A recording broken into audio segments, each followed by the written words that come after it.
Okay, guys, so it's Random Mr. 401, and my voice has changed, as you noticed.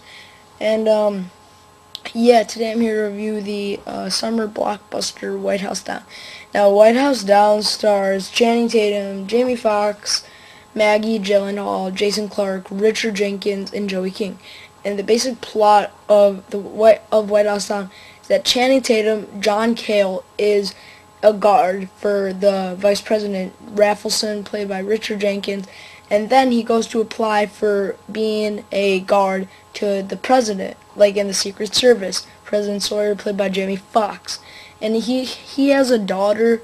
John Cale has a daughter, Emily Cale, played by Joey King, and she really is obsessed with politics. So she would love to go, but she hates her father. And Jamie Foxx has this secretary. I don't know what her official title was in the film. Finnerty, played by Maggie Gyllenhaal, and when the day that Channing Tatum goes to apply for a job, this this kind of the Capitol building basically explodes, which reminded me of Olympus Has Fallen, and then these guys, these goons, try to like rob the White House. I think it was played by Jason Clarke and other people. But one thing I have to say before I get into this review is I know that this is getting bad reviews, but this is a movie where I just turned off my mind and I just had a blast. White House Down is such a fun movie. I saw two movies in a row. I saw White House Down and World War Z the same day. So yeah, it was pretty good, both of them. White House Down was just really a great time. Channing Tatum as John Cale was, I thought it was pretty cool. Now, if you've seen the critics' reviews, they'd be talking about this bird scene at the beginning, how he's going crazy about this bird. Not really going crazy, but whatever. Jamie Foxx is really good as the president. He's really just a cool guy, and honestly, if I met him in real life, he would seem like a really nice guy. Maggie Gyllenhaal, I was just thinking about The Dark Knight. That's pretty much it. But she was good in this movie. Jason Clarke, I think, if I get it right, he was in Prometheus, which was, it's a pretty good movie. And this, he was also very good in, but I liked him more in Prometheus. Richard Jenkins, who is, if you've seen Step Brothers, the dad in Step Brothers, and if you've seen Cabin in the Woods, one of the guys that's basically kind of like managing this plan. So he was good in the movie. Joey King she's a really good young actress. Not like amazing. She's a fine young actress. If she keeps up where she's going, she might be in more like teen movies or something, because she's got a little bit of an acting career going for her, I believe.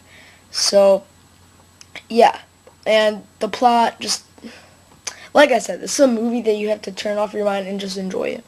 If you don't, you'll just be like, what the fuck? But yeah, just turn off your mind, and this movie is great. The script for the movie, totally unoriginal and cheesy, but whatever. The action in the movie, that's what I wanted to get to. The action in the film is pretty. I enjoyed myself when all these action scenes were like, pew, pew, whoa, pew, whoa, like. I just really like the action scenes. Some people are saying the action scenes were just mindless. I mean, they are, but I enjoyed them because they were just a really entertaining thing to watch. So, yeah, Jason Clarke is the villain, was not really menacing. It was kind of laughable, but whatever. Maggie Gyllenhaal, like I said, just Dark Knight, that's it. Yeah, the length of this movie is 2 hours, 17 minutes, and for sure this film could have been cut down a lot to like an hour and a half, because some of the footage in here didn't really need to be made, and it gets really boring at the end, in my opinion. So yeah, and the ending is just, I mean, the twist is not that cool. It's not like, what the fuck? No, it's just like, I didn't see that coming. That's cool. Now this is directed by Roland Emmerich, who has directed the disaster movies like 2012, Independence Day, The Day After Tomorrow. You know, all those, I'm not going to say good movies because they're not. But he directed this, and I really enjoyed myself in this, even though the camera was like, whoa, whoa, oh my god, action! I still really enjoyed myself with this movie. So, yeah, out of 5, I would give this about 3.5, 4 stars out of 5. Maybe like a B if I was letter rating it. So, yeah, that is my review of White House Down. And really hope you guys enjoyed it. And stick around for my review of World War Z. And this is the end. So, yeah.